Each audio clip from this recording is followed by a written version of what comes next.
This is breaking news from KSL.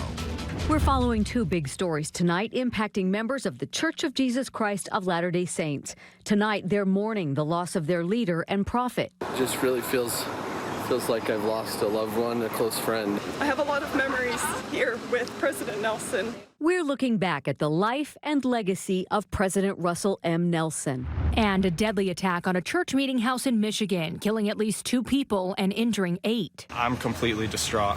This was a quiet neighborhood. You know, we've never seen anything like this.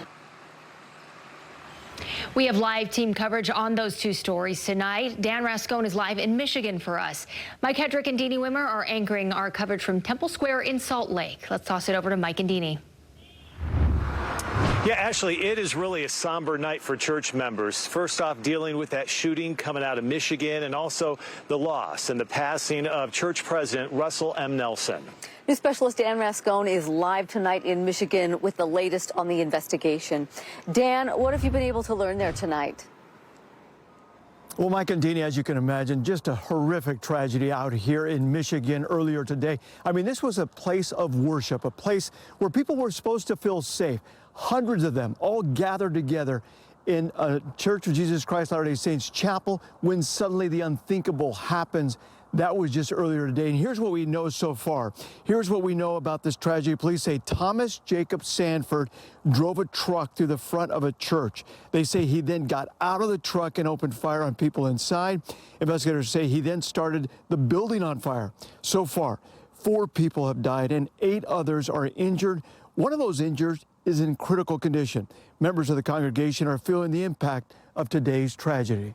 To worship my Savior Jesus Christ, and I didn't expect this to happen, of course, and I've lost friends in there. I'm so sorry to hear that. And some of my little primary children that I teach on Sundays. Investigators also say church members did what they could to protect those around them. But the people who were inside that church at the time, they were shielding the children who were also present within the church, moving them to safety. Just hundreds of people just practicing their faith. Just extreme courage, brave, and that's the type of community that we are. Now, as part of the investigation, Michigan State Police bomb squad units surrounded the suspect's home. SWAT teams then used robots to search the house. Investigators say improvised explosive devices were found at the scene of the attack. No word what police found at the suspect's home. Again, that investigation still continuing at this hour. The last press conference was just a few hours ago, and at that press conference, they talked a little bit about continuing to kind of dig through the rubble there to see if there are possibly more victims. We're along the roadside right here in Grand Blanc, Michigan. Up just behind me, a roadblock. Just beyond that roadblock is where that church is located. Again, people never expected something like this. We do have some sound apparently of 911. We'll toss to that.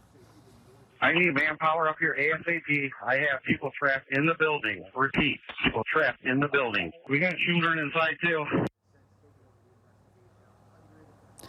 Yeah, those were the scary moments for people here, people running for their lives. We've heard a lot of different stories about people and the things that were happening inside of that chapel. Again, just a horrific thing that happened here earlier today in this small town where you heard from people saying this is a place they felt very safe, a house of worship where they're worshiping God, and then this happens. Mike and Deanie, of course, will be out here following this investigation, and we're live right now in Grand Blanc, Michigan. Back to you. Yeah, just the sheer terror Yes, as you hear that and what the adults, the kids had to go through. Dan, thank you.